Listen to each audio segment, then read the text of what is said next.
Bem-vindos ao mundo possível. A escritora russo-americana Ayn Rand uma vez disse que o mundo dos nossos sonhos, ou o mundo que todos nós desejamos, está logo à nossa frente, esperando apenas que nós tenhamos uma vontade de iniciá-lo. Para começar, eu convido Maria Marti, a presidente do Ayn Rand da América Latina.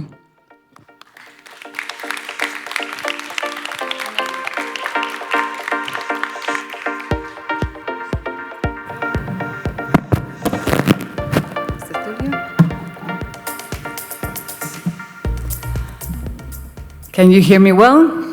Yes. Okay, so I don't speak Portuguese, and sorry about that. I speak Spanish, but I will give this first talk in English. So thank you very much for all of you being here. I know that there's a lot of traffic, and it's hard to get here, so I appreciate that very much. So thank you very much. So welcome, everyone, to a possible world. I'm very happy to be able to come back to face-to-face conferences after 2 difficult years. The Ayn Rand Center, Latin America, and just a second, I want to see if the PowerPoint is working. O PowerPoint? Pessoal? No. No. They are spoiling my things. Okay, so the Ayn Rand Center Latin America is a very young organization, barely 3.5 years old. We started in early 2019, a few months after an encounter with Tal Stefani, CEO of the Ayn Rand Institute. I don't see you, Tal. Where are you? Okay, there. At the Objectivist conference in California in 2018. On the last day of the conference, I approached him, introduced myself. We expressed our concern about the state of Latin America, and he asked me, better? Okay. And he asked me if we could do something for the region. My answer was, yes, we need to promote the ideas of Ayn Rand. Right there, he told me, let's do it. By the way, if you know Tal, you know that that's a Tal's typical reaction, just let's do it. Then he asked me if I knew someone willing to take this challenge. And this is not working? Okay.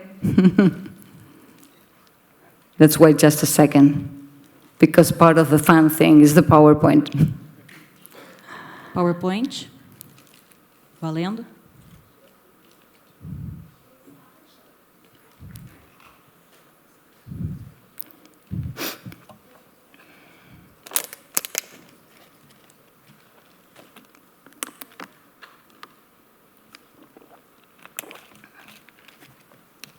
Okay. That was my response. Me. Okay. So 6 months later, the Ayn Rand Center Latin America began its activities, and another 6 months later, we were organizing the first AynRandCon in Buenos Aires, and together with the great Roberto Rachowski, here, Roberto, and the Instituto Libertari, also the AynRandCon in Porto Alegre. Then COVID came, but we continued our online activities without pause during 2020 and 2021.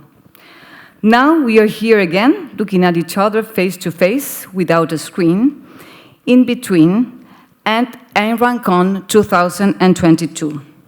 And we are here focusing not on crisis, not on the pandemics, not on the war, but on a possible world, on imagining and creating a world that we desire and we know that can be made real. It sounds idyllic, perhaps utopian, this possible world, right? I had a few discussions about the title of this conference, some wanting something more concrete, something like how Latin America can get out of its eternal crisis. Others propose, how can we end poverty with good ideas? But I said, no. I don't want to focus on something negative. I want the emphasis on something positive, in something we want to conquer, in a value, in something that inspires us to act to achieve and not just to avoid. Don't get me wrong.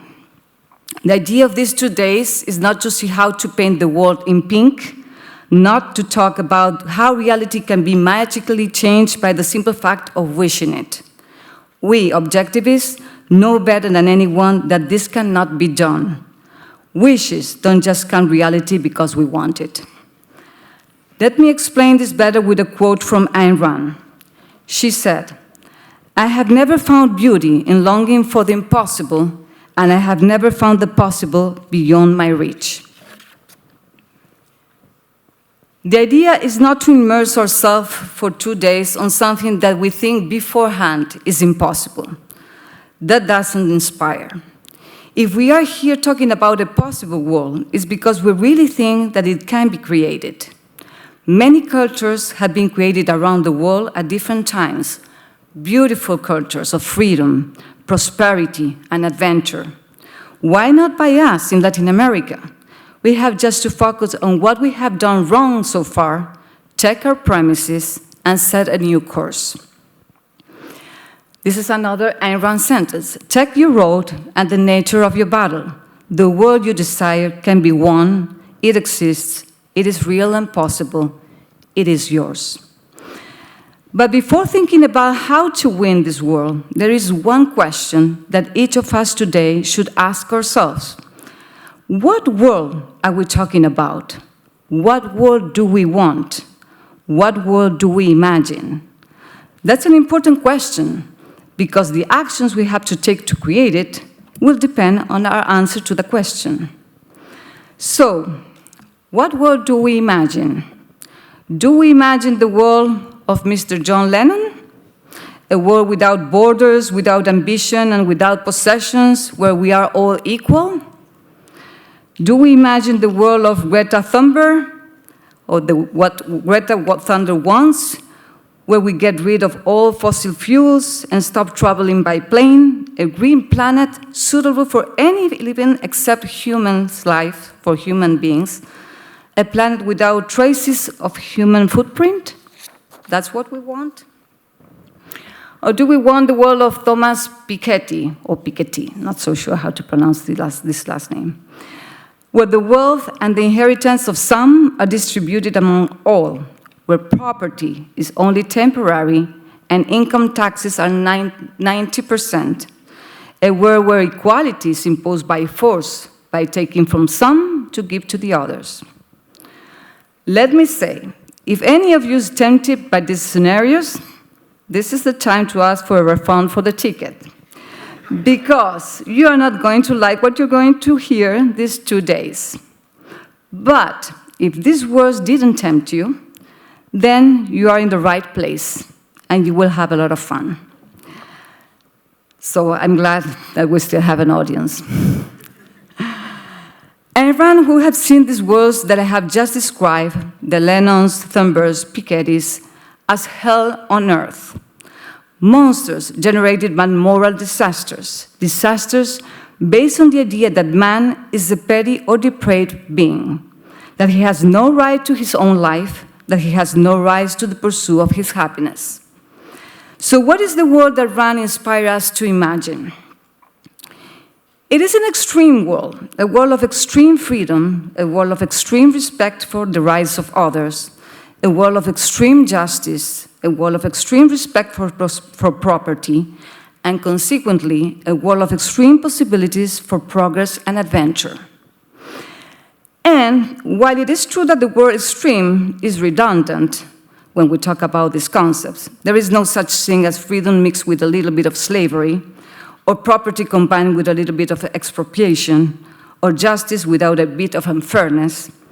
I want to use the term extreme anyway, so we stop being afraid of it. When we talk about a positive value, there is nothing wrong with wanting it extremely.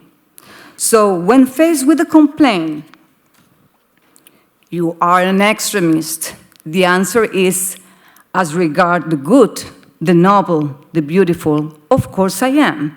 Feel proud of it. The world we dream of today is a world where everyone has the freedom to risk, invest, and create. A world where the most important minority is the individual, and he's not evaluated by sex, skin color, or religion, but by his character and his actions. It is a world of contractual relations where all the partners win.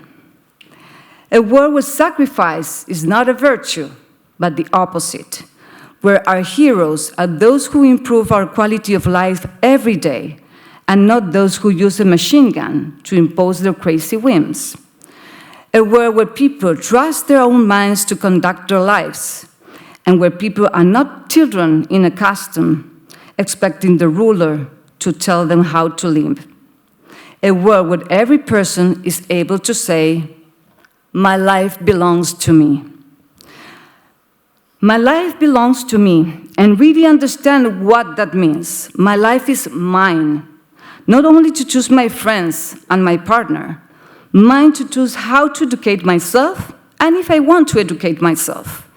Mine to decide if I want to trade with John Smith in Chicago or with Pedro dos Santos in Brazil without having to pay a penalty for not being patriotic enough. Mine to do with my money what I want without anyone forcing me to save it for my own good. Mine to decide whom to hire and how to hire. Mine to live as I see fit, without becoming a sacrificial animal to others or sacrificing anyone to me, because I know that others are also owners of their own lives. A world where the motto to remember every morning is not where there is a need, there is a right, or who does not live to serve, does not serve to live, but this one. I swear by my life and my love of it that I will never live for the sake of another man, nor ask another man to live for mine. A world where entrepreneurs, creators, inventors are recognized and celebrated and not vilified, where we thank them for making our life better, longer, more entertaining, where they can create as much as they want. Let's think about it. If with a small, partial amount of freedom, freedom in drops, surrounded by a sea of controls and regulations, they can create wonderful things like this B-32 theater, then just imagine the world, the Brazil, that the Rafael Bierman and the other great entrepreneurs who are with us today would create if they were completely free. So this is the world that Ayn Rand dreamed of, and that I think many of us here dream of too. How to achieve it? That is the difficult part. That's the difficult question, but with an answer. An answer that we will try to give in these 2 days. Just let me say this as an advance. If we want good consequences, we need to discover their causes and act on them. Let me give you a somewhat basic example. There is a phrase that says, "Summer bodies are made in winter." Now, let's imagine for a second this. We are on the beach, reading the book that we couldn't read during the year, perhaps at Rashrak, and someone walks by. A man or a woman with a figure that seems coming out of the marble of a good sculptor.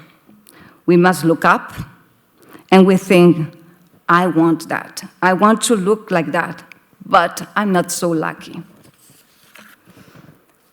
Suppose we don't take a moment to wonder how he or she did it, or what we can do to achieve the similar results. We decide instead to ignore the winters these great bodies spend getting up early, training, eating good foods, taking vitamins, getting stronger. Maybe we want the results, but we choose to ignore the causes. The causes give work. They do not give immediate satisfaction. They are difficult to determine. They force us to think. So maybe we blur our mind and continue to wish for something that we will never get. We blame genetics, our luck, the gringos, who are always to blame, of course, the Spanish, the Portuguese, but we do not ask ourselves, what are the causes of these desired consequences? When Michelangelo was 14, he snuck into a small room with only a candle for light to dissect, okay, you understand me, to dissect human cadavers. He wanted to see how the body was and worked inside. He knew that he would not achieve perfection in his sculptures without understanding this. He did it even knowing when it was forbidden, risking his life for his passion. The result was a David. Roger Federer retired last week. How much I'm going to miss this guy. I love him. Roger became who he is because he understood that what it took to hit the ball the way he ended up hitting it. He understood the causes to achieve the desired consequence. Sorry, okay, let's leave it there. The United States, in its beginning, was the closest thing to the world that we propose today. The problem was that later generations did not recognize the principles that allow it to be the most prosperous nation on the planet. They didn't identify whether it was Jefferson's Declaration of Independence that expressed individual rights, or if it was Obama's Medicare, if it was a small, limited government or the Federal Reserve, if it was the individualism of the American businessman, of the collectivism of the labor unions. And now they are perhaps losing the world they once achieved without understanding why. Again and again, if we want good results, we must identify the causes that make them possible. Do we want to achieve that world, the world that the successful countries have partially created? Our potential is real. Let's find out what turns human potential into actual greatness. It is not magic. It is not chance. It is not genes. Instead, it is causality. It is identity. It is logic. It is focusing on reality. It is using reason. It is understanding how human beings work. Nobody said it better than Ayn Rand. If you are really interested in fighting for a better world, start by identifying the nature of the problem. The battle is primarily intellectual, philosophical, not political. Politics is the ultimate consequence, the practical implementation of the fundamental ideas that dominate the culture of a given nation. You cannot fight and change the consequence without fighting and changing the causes. So we hope that these 2 days will serve to explore these causes and enlighten us further on the path that we have to follow to achieve the life and the world we want. For all of you who are here today, this last sentence from Ayn Rand is for you. Anyone who fights for the future lives in it today.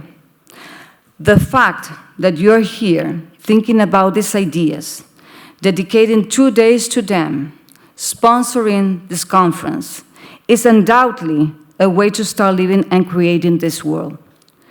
Today, we are already living a little of it. We are in the valley that readers of Atlas Shrugged know very well. So thank you for being here. Thank you to the audience, to all the speakers that said yes to our invitation, to all the sponsors, especially to the Ayn Rand Institute for the intellectual ammunition and all the speakers that came from so far away, to my 2 atlas who share the passion and the weight of organizing this event with me, Giovanni Giustino and Roberta Contin. Please stand up and let's give them a big and huge applause. Where are you, Roberta? Thank you so much, guys. So let's get to work. In some way, we need to get to work for this possible world we desire, and that it's ours. So let's claim it. And you know, we won't see the results tomorrow. We will have to sweat during winter, but the changes and the summer eventually will come. So thank you very much.